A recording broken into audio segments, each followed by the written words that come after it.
Setengah dari laguku itu untuk Nick. Jika suatu saat nanti Nick melamar kakak, apa kakak menerima apa tidak? Cintai boleh tapi jangan sampai bodoh. Aku tidak jatuh cinta, itu saja.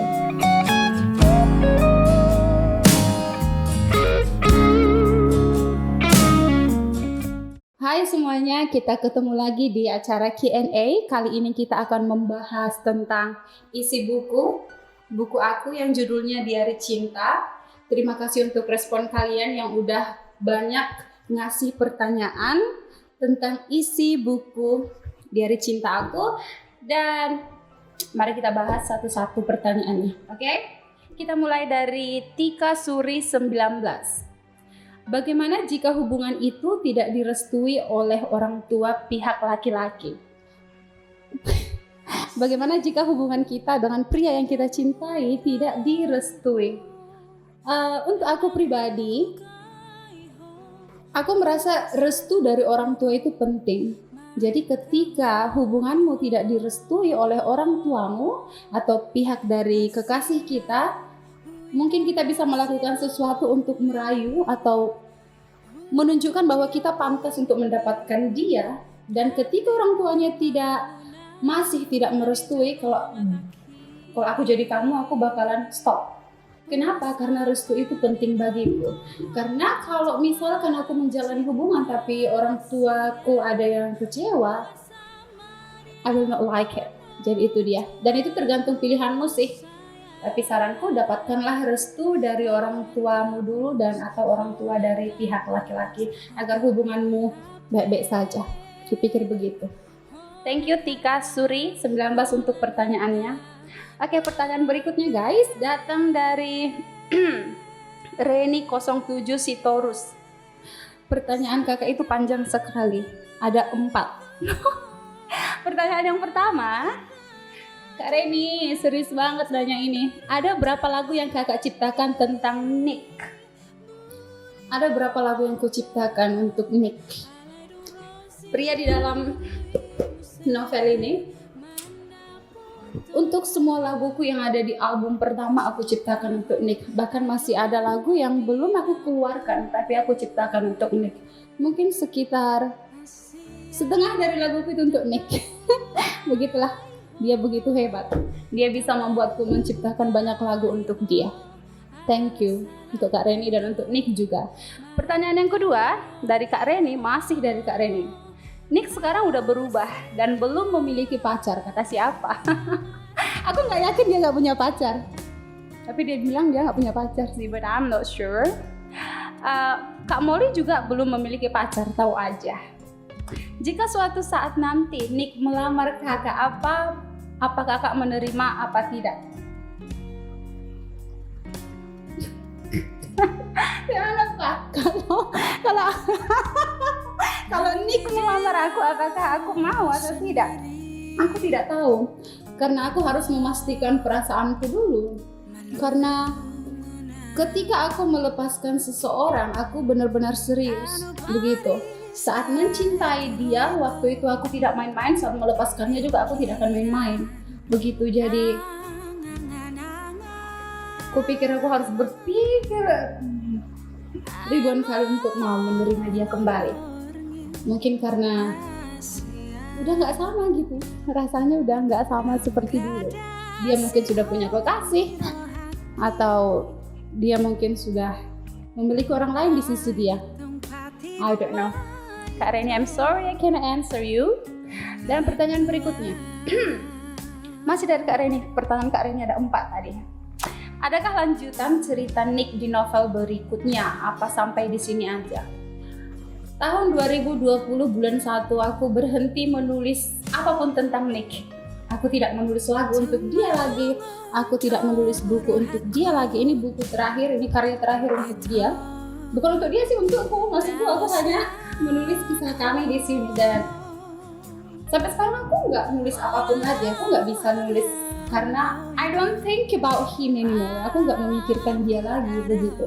Jadi kupikir cerita tentang dia itu bakalan berhenti sampai di novel ini aja. Bahkan tidak akan ada lagu lagi untuknya. Tapi aku juga tidak tahu, kita tidak tahu apa yang terjadi di masa depan. Begitu ya Kak Reni. Pertanyaan berikutnya, masih banyak lagi. Setelah aku baca novel kakak, Nick ceritanya udah berubah dan kakak masih komunikasi dan menjadi teman dengan Nick. Apa lagu Mulak Maho itu buat Nick apa tidak? Lagu Mulak Maho. Oh, demi segala yang suci, the song is not for Nick. Lagu itu bukan untuk Nick. Bahkan tak satu pun orang yang tahu, hanya aku dan orang di lagu Mulak Maho yang tahu lagu itu untuk siapa. Tidak akan kuberitahu sama siapapun. Bahkan Opa di balik kamera juga tidak akan kuberitahu. Jadi lagu Mulak Maho itu guys bukan untuk Nick. I stop writing tentang Nick. Aku udah berhenti nulis tentang dia. Gak akan ada lagi lagu tentang Nick. Berhenti sampai di album pertama itu aja. Dan Mulak Maho itu untuk orang yang spesial. Bukan kekasihku, bukan pula teman dekatku, dia hanya seseorang yang tidak sengaja lewat dari depan mataku dan aku bisa menulis lagu tentang dia. Itu aja. Itu rahasia, tapi bukan untuk Nick. Thank you untuk Kak Reni untuk 4 pertanyaannya. Semoga kakak puas dengan jawabannya. Oke Kak Reni, thank you. Kak Reni ini orang yang selalu muncul di setiap postinganku. Dia selalu mendukungku. Thank you Kak Reni, thank you. Dan pertanyaan berikutnya, Aneria 29. Kenapa harus Nick? Kan masih banyak pria lain Kak. Siapa yang bilang memang harus Nick? Aku tidak bilang harus Nick. No, sudah aku bilang hidupku bukan hanya tentang cinta-cinta aja, pencapaian juga perlu. Jadi kenapa harus Nick? No, aku nggak mengharuskan Nick harus sama aku gitu, enggak lah. Sekarang aku benar-benar bebas dari tekanan apapun. Aku nggak mengharuskan dia harus sama aku atau apa. No, aku nggak bilang hidupku harus Nick. Berhenti, selesai, sudah. Itu saja. Thank you Kak Aneria. Pertanyaan berikutnya datang dari Ida Rohani. Jika dengan Nick kakak enggan memulai hubungan kembali, lantas pria seperti apa yang sedang kakak harapkan menjadi teman hidup Koko? Pria seperti apa? Pria seperti apa sebenarnya yang ku mau, aku juga tidak tahu. Karena aku tidak jatuh cinta, itu saja. Pria yang kuharapkan itu adalah pria yang mampu membuatku jatuh cinta. Maksudku, dalam sebuah hubungan cinta itu perlu. Maksudku, kalau aku tidak mencintai seseorang itu, bagaimana aku bisa memulai hubungan dengan dia gitu. Kalau kamu membaca isi buku ini, kamu akan tahu. Seperti Ben, dalam tokoh ceritaku, aku buka hatiku, tak peduli seberapa keras pun. Tapi ketika aku tak mencintainya, sekalipun dia adalah kriteria pria yang kuinginkan. He is really good, he is really handsome.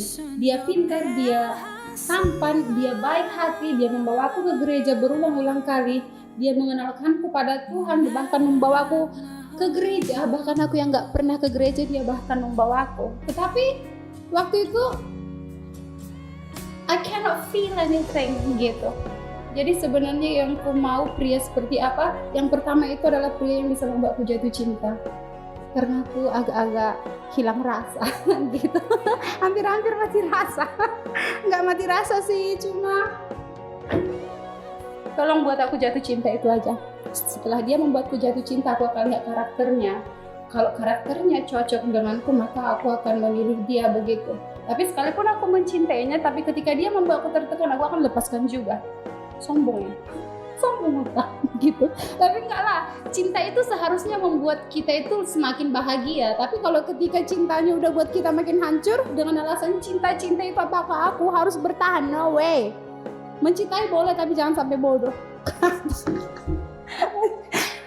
Kalau kalian baca di bukunya ada tulisannya gitu loh guys, mencintai boleh tapi jangan sampai bodoh. Aku paling suka bagian itu.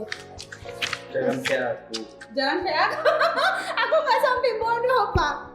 Kalau aku bodoh aku nggak berani lepaskan Nick waktu itu. Opa ngajak main tumbuhan. Opa jangan.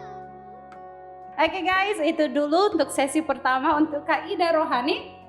Thank you, semoga kakak puas dengan jawaban aku. Mari kita mengobrol di DM. Terima kasih untuk kalian yang sudah membaca Diari Cinta. Kita tunggu sesi yang kedua. Thank you. Jangan lupa subscribe.